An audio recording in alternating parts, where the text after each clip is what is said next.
La siguiente presentación está a cargo de la doctora María Alejandra García. María Alejandra es licenciada en Química de la Universidad Nacional de La Plata, también doctora en Química de la misma facultad, de Ciencias Exactas en la Universidad Nacional de La Plata. Es investigadora principal de CONICET en el Centro de Investigación y Desarrollo en Criotecnología de Alimentos, el CIDCA. Es profesora adjunta ordinaria en la asignatura Química Analítica y profesora del Magíster en Tecnología e Higiene de los Alimentos de la Universidad Nacional de La Plata. Ha participado en más de 150 congresos nacionales e internacionales y posee 64 trabajos publicados en revistas internacionales con referato. La presentación se titula Materiales biodegradables para envases. Bueno, muchas gracias, buenas tardes. Muchas gracias al Consejo por la invitación. Y bueno, un honor preceder a Jorge y a Clara, que son dos referentes en el área. El tiempo es bastante escueto, así que bueno, espero hacer una introducción en el tema para los que no están familiarizados. Todos estamos al tanto sobre los problemas que ocasiona el uso de materiales plásticos tradicionales y la conciencia que se ha despertado en los últimos años en cuanto a reducir los desechos que están generando. Entonces, a partir de la década del 70, con más ímpetu en la década del 80, se empezó a trabajar a escala de laboratorio en el desarrollo de materiales biodegradables. En un principio se pensaba que estos materiales iban a poder reemplazar a los materiales sintéticos y hoy en día, donde las investigaciones continúan, incluso ya a partir de la década del 2000 a escala industrial, sabemos que estos materiales van a ser coayudantes de materiales sintéticos en muchos casos y van a satisfacer ciertos nichos de mercados, principalmente en lo que tiene que ver con algunos productos alimenticios, específicamente y con mucho auge en todo lo que tiene que ver con el diseño de fármacos de liberación controlada y en algunas aplicaciones en medicina en particular.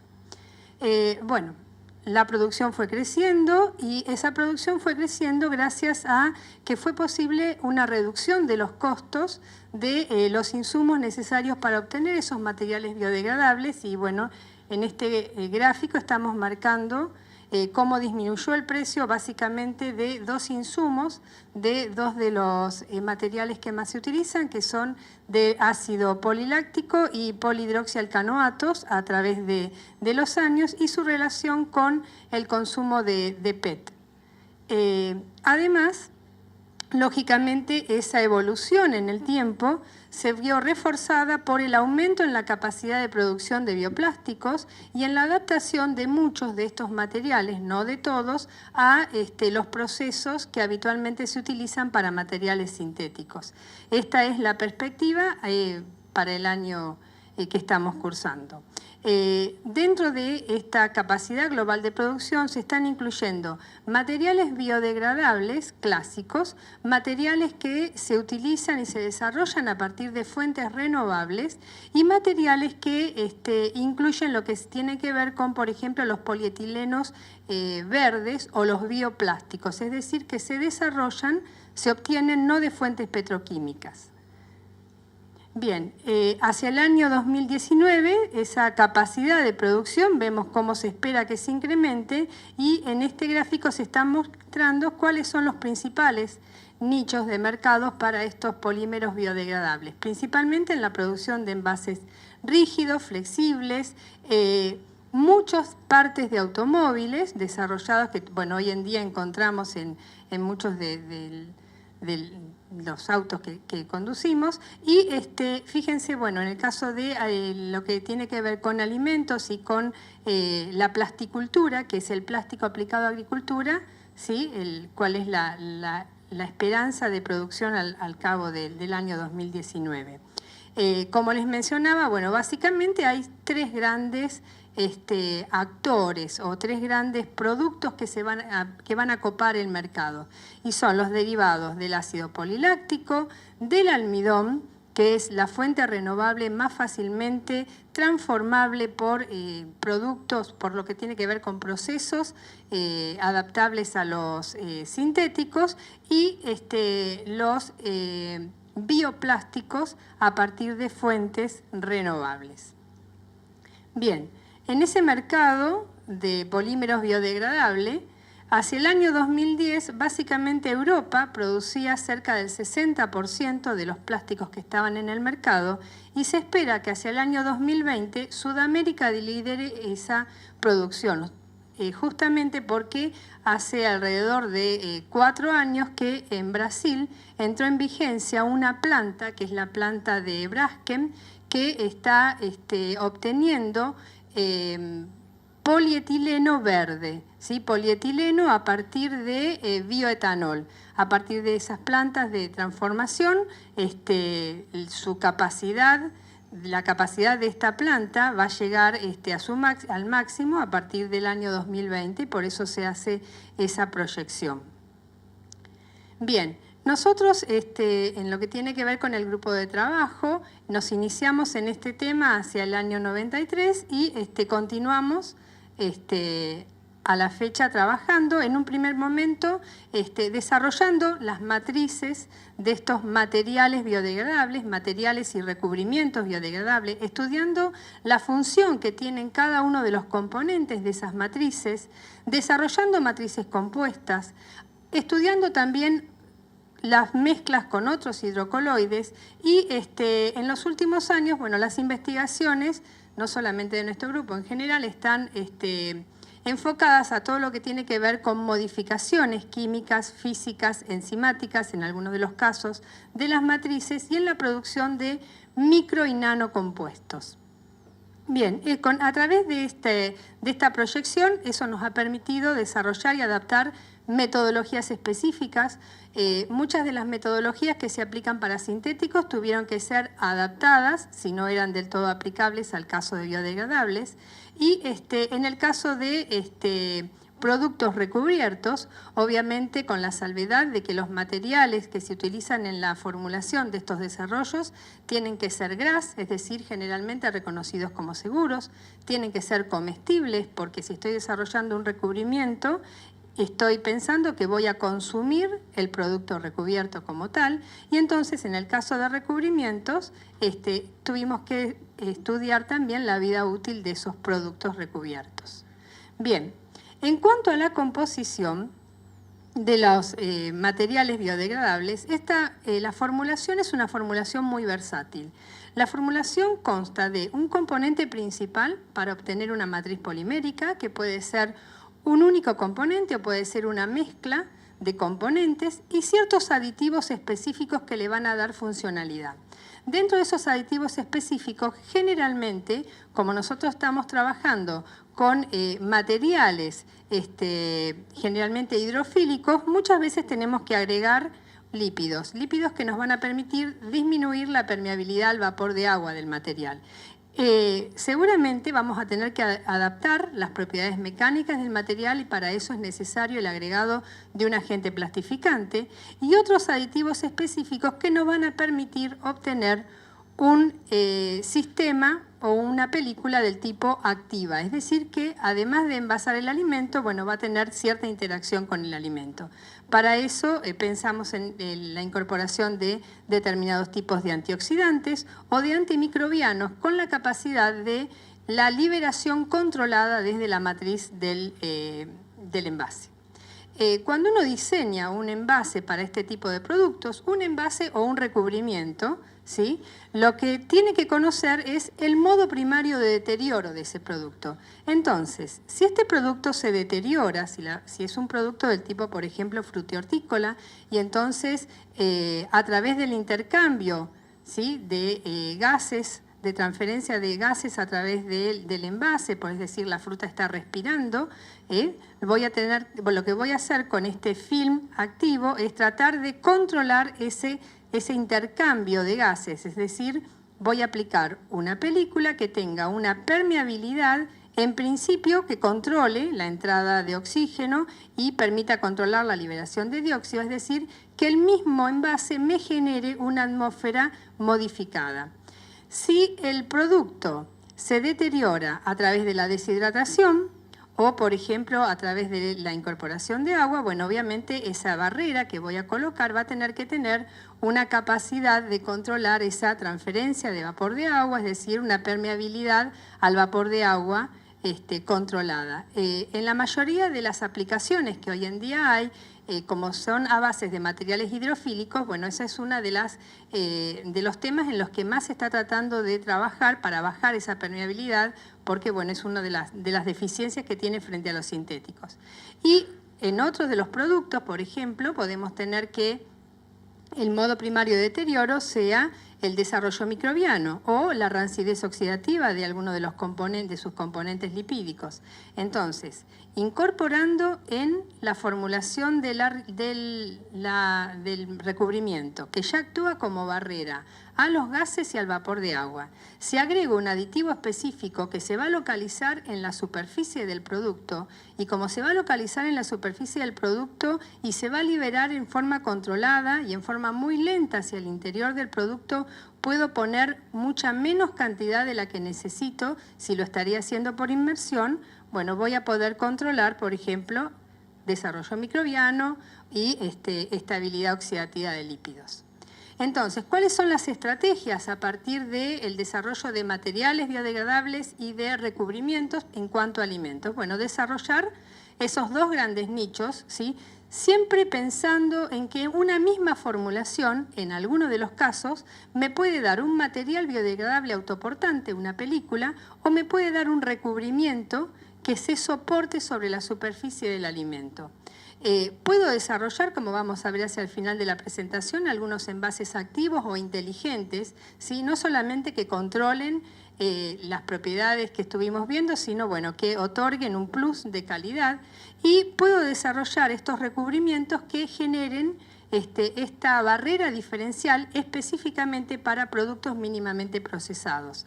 O podría ser otra cosa. Podría trabajar, por ejemplo, con materiales que contengan protegidos y encapsulados algunos componentes activos. Esa es la versatilidad que presentan el desarrollo de estas formulaciones.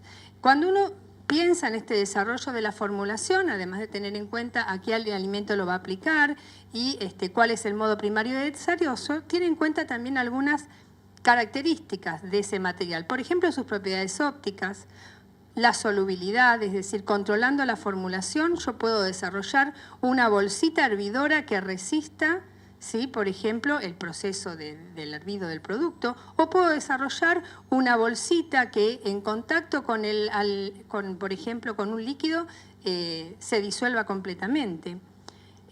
Tengo que tener en cuenta también las propiedades de barrera, la capacidad de barrera diferencial, como estuve explicando recién, el comportamiento mecánico, es decir, quiero desarrollar una bolsita. Esa bolsita va a poder resistir qué peso, voy a poder trasladarla, voy a poder manipularla como manipuleo, por ejemplo, una película sintética. Para hacer esa bolsa, ese material se va a termosellar por los mismos procesos que los materiales sintéticos. Si agrego un agente antimicrobiano, ese agente antimicrobiano, ¿cómo se va a liberar en contacto con el alimento? Esa liberación va a estar controlada por no solamente por el tipo de matriz en la que incluye el componente activo, sino que también va a estar determinada por el tipo de producto con el que esté en contacto. Y además, bueno, obviamente, si yo quiero escalar, necesito que estos sistemas se adapten a las técnicas de producción a gran escala, es decir, las específicas de los productos sintéticos, como son extrusión, soplado, inyección, termocompresión. Y obviamente, si estoy pensando en un material biodegradable, ¿sí?, tengo que comprobar efectivamente que el material se biodegrada, por lo menos en compost.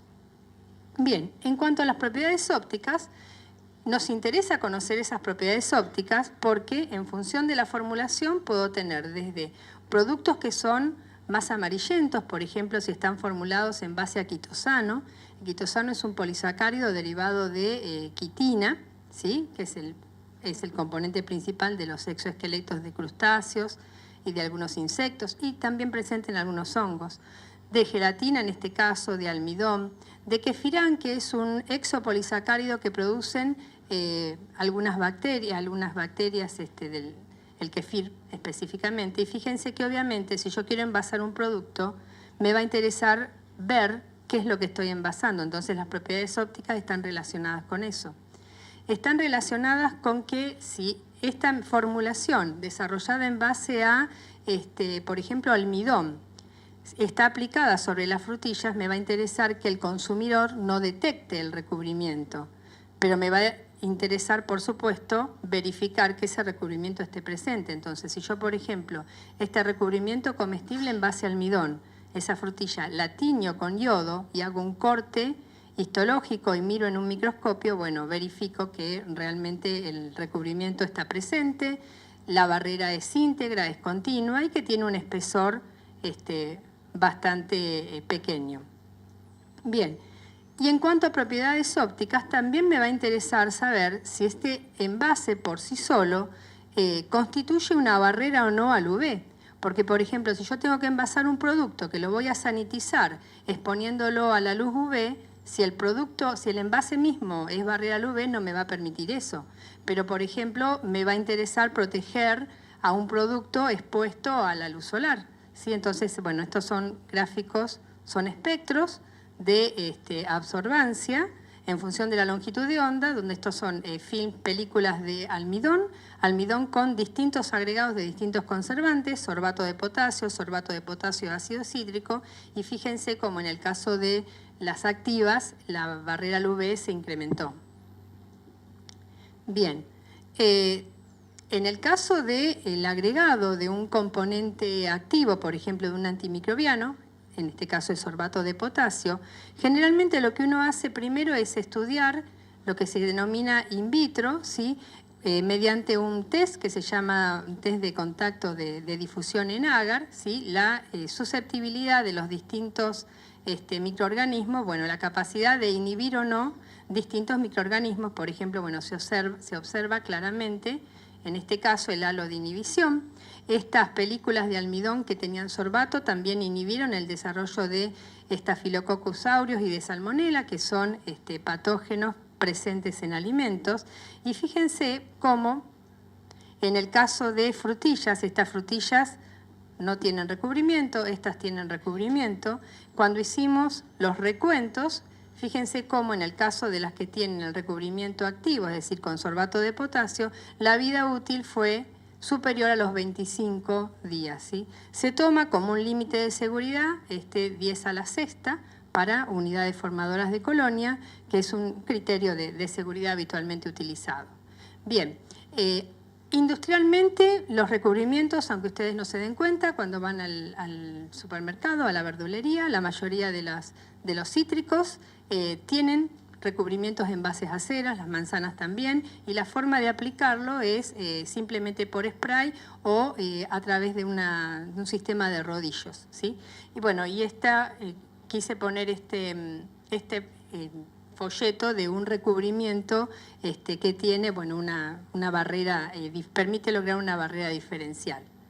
Bien, esa barrera diferencial se puede medir estudiando la permeabilidad al oxígeno y la permeabilidad al dióxido de carbono de las películas, y si nos fijamos en el exponente nos damos cuenta que esta película, cualquiera de ellas, permea 10 veces casi más al dióxido que al oxígeno. Si hacemos la cuenta, ese coeficiente de selectividad, alrededor de 13, indican que permiten generar en el interior del producto recubierto una atmósfera controlada, ¿sí? Si tenemos en cuenta la permeabilidad al vapor de agua, esto es una película de almidón de maíz y una película de almidón de maíz acetilado, que es un almidón modificado, vemos cómo modificando el almidón, es decir, introduciendo en esa molécula un grupo más hidrofóbico, permite disminuir la permeabilidad al vapor de agua. Y esa disminución está relacionada con el desarrollo, esto es una microscopía electrónica de barrido, con el desarrollo de una microestructura ¿sí? Una película más compacta, más homogénea, que por supuesto explica las propiedades de barrera que mencioné. En cuanto a las propiedades mecánicas, puedo desarrollar, controlando la cantidad de plastificante simplemente, puedo desarrollar desde materiales más rígidos a materiales más dúctiles, ¿sí? Es decir, simplemente controlando la cantidad de plastificante que estoy agregando.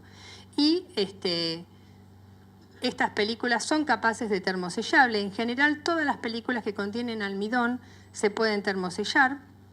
Y cuando uno estudia la resistencia de ese termosellado, estudia lo que se llama el modo de falla del sellado, ¿sí? Y generalmente porque eso tiene que ver con la forma en la que uno abre una bolsita, un paquete que está cerrado térmicamente. Y bueno, generalmente el modo de falla es la falla adhesiva y otra falla que es la falla de delaminación. Bueno, en este caso, las películas de almidón tienen este modo de falla característico. Bien. Ahora, ¿cuán buenas son frente a los sintéticos? Por ejemplo, comparemos con dos de los sintéticos que más se utilizan en la vida cotidiana, que son el polietileno de baja densidad y de alta densidad. Entonces, si tomamos en cuenta, por ejemplo, las propiedades mecánicas, el esfuerzo a la tracción y la elongación a la ruptura, nos encontramos que estas dos características las presentan también, por ejemplo, las películas de Kefirán, que era ese exopolisacárido de bacterias lácticas, ¿sí? Fíjense, incluso en el caso de Kefirán, la capacidad de elongación que tiene del 300%, es uno de los materiales biodegradables que más elongación a la ruptura tienen. Y si tenemos en cuenta la permeabilidad al vapor de agua, bueno, es una permeabilidad comparable, incluso un poquito más baja que la del celofán, pero por supuesto más alta que la de los materiales sintéticos. Bien, algunos tipos de materiales biodegradables que se han utilizado, por ejemplo, en este caso son películas de policaprolactona y ceína, y quise traer este ejemplo porque da cuenta de una de las posibilidades y de la versatilidad del tema. Porque fíjense que, por ejemplo, en este caso, estas son zanahorias que están envasadas en estas bolsitas y que fueron sometidas a un tratamiento de alta presión de 700 megapascal y bueno, fíjense las condiciones tan drásticas que pueden resistir. Y eso lo resisten gracias a sus propiedades de barrera, a su comportamiento mecánico y obviamente a su solubilidad controlada. Si fueran solo de ceína estas películas, se disolverían completamente. Bien. Ahora, ¿se biodegradan? ¿En cuánto tiempo se biodegradan? Bueno, estos son distintos ejemplos de biodegradación en compost, ¿sí? Es la forma que por norma se estudia la biodegradación, y en este caso tenemos botellas de polihidroxialcanoato, específicamente polihidroxibutirato, que es este polihidroxibutirato es producido. Es un polímero producido en el interior de bacterias sometidas a estrés. Las películas de almidón, fíjense, 6 semanas, 5 semanas. Y en este caso, bueno, este es un vasito de yogur que se utiliza, que está, bueno, se comercializa en Europa en este momento, y a los 40 días ya no tenemos más vasito de yogur. Y está soportando, está envasando yogur, ¿sí? Con la hidrofilicidad que tiene el yogur. Bien, ¿se adaptan o no se adaptan al procesamiento de los sintéticos? Bueno, la forma tradicional es la extrusión, donde uno lo que hace es en la extrusora coloca los pellets, ¿sí? Son sometidos a temperatura de acicallamiento, y en el caso de las películas de almidón, fíjense, en este caso a la salida de la boquilla hay un aro para insuflar aire y se obtienen películas por soplado. Algunas características de esas películas obtenidas por soplado, ¿sí? Y algunos cortes de la microestructura, donde nos están indicando que tienen buenas propiedades, son estructuras compactas, son estructuras homogéneas, y explican las capacidades de barrera que tienen al vapor de agua, a los gases, y sus buenas propiedades mecánicas. Bien. Algunos materiales biodegradables comerciales que podemos encontrar habitualmente en el mercado. Las de pastas de celulosa, no es necesario que diga más nada. Algunos de ácido poliláctico todavía no tenemos disponibles nosotros en el país y fíjense la versatilidad, es una botellita de agua, ¿sí? Bien, las de polihidroxibutirato y estas algunas hay, ¿sí? Que son bandejas de almidón soluble, ¿sí? Las promocionan en una caja de bombones, uno termina de comerse los bombones, se supone que los pone en agua y se disuelven, ¿sí? Otro nicho de mercado muy importante que tiene que ver con la plasticultura, es decir, todo el desarrollo de materiales biodegradables para aplicaciones agronómicas, para todo lo que tiene que ver con cultivos bajo túnel o lo que tiene que ver con plásticos para mulching que generan, bueno, ustedes sabrán mejor que yo, que generan residuos y un gasto importante en la recolección de esos plásticos una vez levantado el cultivo. Y bueno, en este caso, este producto es un producto en base a almidón de maíz modificado, Materbi, se comercializa con ese nombre. Fíjense que sigue el ciclo de cultivo de maíz y su biodegradación es completa al momento de la cosecha. Bien, lo último en el mercado son envases inteligentes y dentro de esos envases inteligentes tenemos de distintos tipos. Los envases inteligentes como sistemas absorbedores, que bueno, si prestan atención, habrán visto seguramente en góndolas, son sistemas absorbedores de oxígeno, de humedad, de dióxido de carbono, de etileno, ¿sí? Muy importante para todo lo que tiene que ver con la conservación de frutas y hortalizas, de olores, ¿sí? Y algunos de los componentes activos. Y en este sentido, se está trabajando en todo lo que tiene que ver con materiales nanocompuestos, específicamente nanocompuestos para con partículas de plata, de dióxido de titanio, aunque todavía hay reservas respecto a si migran o no migran esas nanopartículas al alimento. Y un ejemplo, ahí estoy, la última. Y un ejemplo de indicador de calidad para todo lo que tiene que ver con etiquetas inteligentes que les indican si, por ejemplo, el producto sufrió un corte de cadena de frío, ¿sí? Y algunos ejemplos de envases inteligentes para control microbiológico, que básicamente se comercializan en forma de sachet. Bueno, muchas gracias por su atención.